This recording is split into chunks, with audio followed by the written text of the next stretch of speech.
हमारे साथ मौजूद हैं मोहम्मद हसनैन। हसनैन, वेलकम टू सुनो पाकिस्तान। कैसे कर लेते हैं आप इतनी छोटी उम्र में इतने काम? सबसे पहले मैं सुनो का बहुत बहुत उनकी सारी इंतज़ामिया का और आप सबका बहुत बहुत शुक्रिया अदा करना चाहूँगा, ताकि आप लोगों ने मुझे ये मौका दिया कि मैं यहाँ पर अपनी बातों को शेयर करूँ, यहाँ पर सारा कुछ बोल सकूँ। और इतनी छोटी उम्र के अंदर ये सब कुछ करना बहुत बड़ी बात नहीं है। It just takes a lot of hard work, it takes a lot of resilience.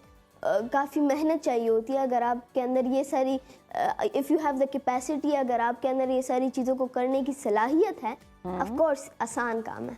Mohammad Hasnain, ये तो बहुत अच्छी बात आपने की। अगर आप में सलाहियत है तो फिर तो कुछ भी मुश्किल नहीं है, लेकिन इस सलाहियत की रियलाइजेशन भी एक बहुत मुश्किल काम है। आपको कब रियलाइज हुआ कि ये सारी सलाहियतें आपके अंदर हैं? वेल, देखा जाए तो I had a long journey of my self, क्योंकि शुरू के अंदर किसी भी माँ बाप को, किसी भी बच्चे को ये पता नहीं होता कि मेरी क्या सलाहियत है, what is my capacity, what can I do and what can I not do. इन सारी चीज़ों का तो नहीं पता होता बच्चों को। So it took me some time. अच्छे माँ बाप, अच्छे टीचर्स, अल्लाह ताला की तरफ से तौफीक और माँ बाप की और लोगों की दुआएं और अपनी मेहनत। हसनैन, आपको देखकर मुझे लगता है कि पैदा होने के बाद फौरन आपने काम शुरू कर दिया था। बिल्कुल भी आपने रेस्ट नहीं किया। तो मुझे ये बताएं कि प्रोफेशनल लाइफ का आपने आगाज़ कब किया और आप कौन कौन सी लैंग्वेजेस बोल लेते? प्रोफेशनल लाइफ का आगाज़ शुरू के अंदर, यू कैन से प्रोफेशनली जब मैं काम करना शुरू किया, that took me some time. But शुरू के अंदर जब मैं जाता था मुख्तलिफ शोज़ एज अ गेस्ट, वो 3 साल की उम्र से शुरुआत हुई। मैं एज अ गेस्ट मुख्तलिफ शोज़ के अंदर जाता था, क्योंकि मैं बातूनी था। लगभग 4-5 साल की उम्र के अंदर मैंने अल्हम्दुलिल्लाह official auditions, Khyber Pakhtunkhwa radio Peshawar का एक रेडियो था, मैंने ऑफिशियल ऑडिशंस किए एंड आई गॉट नॉमिनेटेड। और वहाँ पर जज के सीट के ऊपर मुझे बैठाया गया एक एजाज़ के तौर पर, और वहाँ से मेरी रेडियो ब्रॉडकास्टिंग की जर्नी शुरू हुई। फिर वो स्टेप से गया। सो मॉडर्न लैंग्वेजेस की तरफ, जर्नलिज्म की तरफ, इंग्लिश लैंग्वेज की तरफ आया। और मॉडर्न लैंग्वेजेस के अंदर फ़िलहाल मैं जापनीज़, चाइनीज़ बोल सकता हूँ और साथ ही साथ सीख रहा हूँ। और टोटली मैं 5 लैंग्वेजेस बोल सकता हूँ, चाइनीज़, जापनीज़, इंग्लिश। 10 की उम्र में आप ये सारी लैंग्वेजेस बोल लेते हैं? जी बिल्कुल। वैसे तो बातूनी से मुझे याद है, मेरी को होस्ट भी बहुत बातूनी है, मगर इन्होंने अभी बड़े हो गए बोलना सीखा। लेकिन हसनैन, ये बताएं कि अभी 10 साल आपकी उम्र है माशाल्लाह से, और you doing great in your life. इतने ज़्यादा प्रोफेशंस आपके साथ जुड़े हुए, आजकल मोहम्मद हसनैन क्या कर रहे हैं?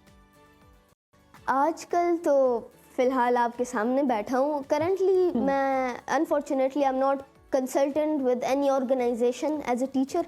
मैं फिज़िकली नहीं पढ़ा रहा। अच्छा। अब फेसबुक और यूट्यूब मेरी मजबूरी है, क्योंकि फ़ैन्स खफा होते हैं, वो कहते हैं प्लीज़ आप वीडियोस बनाएं। सो हम बना लेते हैं, क्योंकि वो मेरे स्टूडेंट्स हैं आफ्टर ऑल। पर जो ऑफिशियली मैं काम कर रहा था फिजिकली या लैंग्वेज पढ़ाते हैं, इंग्लिश पढ़ाते हैं? मैं बेसिकली इंग्लिश लैंग्वेज का टीचर हूँ। मैंने सेल्टा और डेल्टा किया है, certificate in English language teaching to adults और diploma in English language teaching to amateurs. ये 2 मैंने सर्टिफिकेट्स किए हैं। और बेसिकली द थिंग इज़ कि मैं इंटरनेशनली भी पढ़ा रहा था, मुख्तलिफ प्लेटफॉर्म्स पे आई वाज फिज़िकली टीचिंग।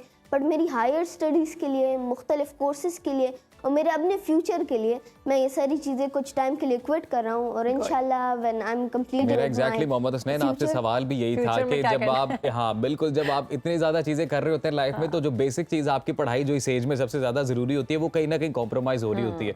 तो इस हवाले से आपके पेरेंट्स क्या कहते हैं और फिर आपके क्या प्लान हैं? देखिए, पढ़ाई क्यों करते हैं लोग?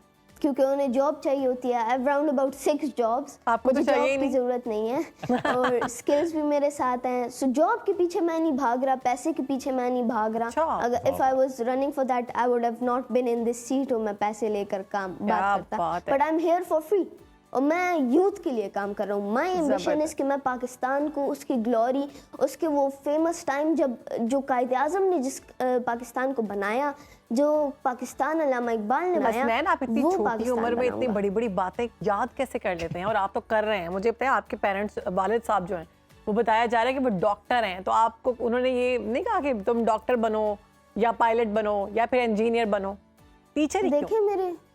देखिए मेरे फादर बेसिकली एक ऐसी फैमिली से थे कि जहाँ पर उन्हें इतना ज़्यादा फ्रीडम नहीं था कि वो अपने मुताबिक काम करे, बिकॉज घर की सारी प्रॉब्लम्स और मसाइल, because he was the hard working person, और उनका ख्वाहिश है कि जो भी मेरे पास नहीं था मेरे वक्त में, मैं वो अपने बच्चों को दूं, मैं अपने बच्चों को I can provide them with those things.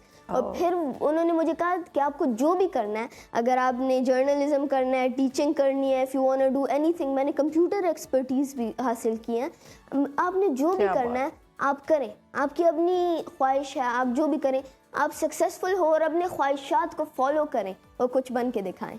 ये आपने बड़ी अच्छी बात की और मेरे ख्याल से मोहम्मद हसनैन, हर पेरेंट जो है वो यही चाहता है कि जो चीज़ें उनको नहीं मिली वो उनकी औलाद को मिले। आप ये बताएं कि आपकी एज के जो बच्चे हैं, आपसे छोटे हैं, आपसे जो बड़े हैं, जो इस वक्त आपको सुन रहे हैं, उनके लिए क्या मैसेज है आपका? किस तरह से वो अपनी लाइफ को मजीद बेहतर बना सकते हैं और कौन कौन से प्रोफेशन, कौन कौन सी स्किल ऐसी है जो सीखे वो अपनी लाइफ में अच्छा कमा सकते हैं?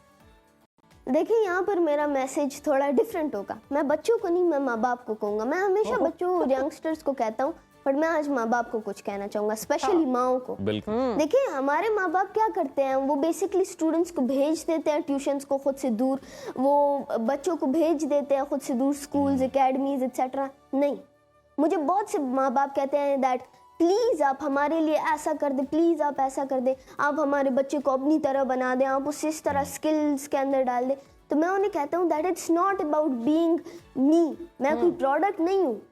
बट मेरी माँ को आप देखें, उन्होंने कभी मेरी हौसला अफजाई के अंदर कभी कोई कमी नहीं रखी। उन्होंने हमेशा मुझे एंथुजियाज्म से, ऑप्टिमिज्म के अंदर मैंने उन्हें देखा।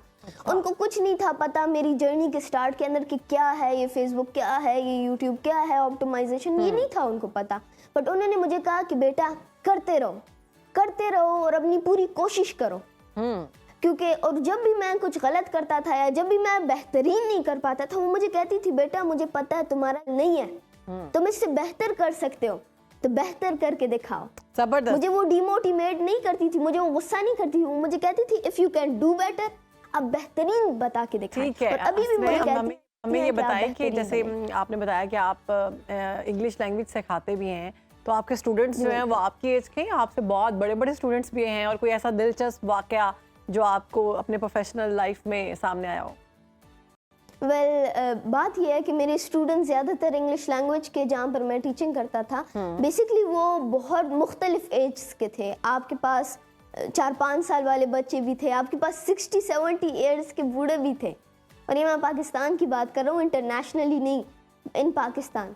मैं जहाँ पर पढ़ा रहा था, ये वाकया सबसे ज़्यादा फेमस था कि देखें, टीचर्स की आदत होती है वो अपने स्टूडेंट्स को बच्चे कहते हैं।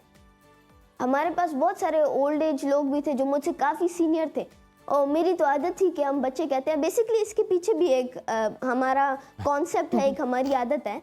स्टूडेंट्स ऐसे होते हैं जिस तरह अपने बच्चे की तरह, वो आपको ऐसा फील होता है कि वो आपके अपने बच्चे हैं, आप उनको सिखा रहे हो। माशाल्लाह से आपकी बातें सुन के मुझे लग रहा है मैं बच्चा हूँ यहाँ पे बैठा हुआ। अब भी बहुत शुक्रिया, आपने सुनो पाकिस्तान को वक्त दिया।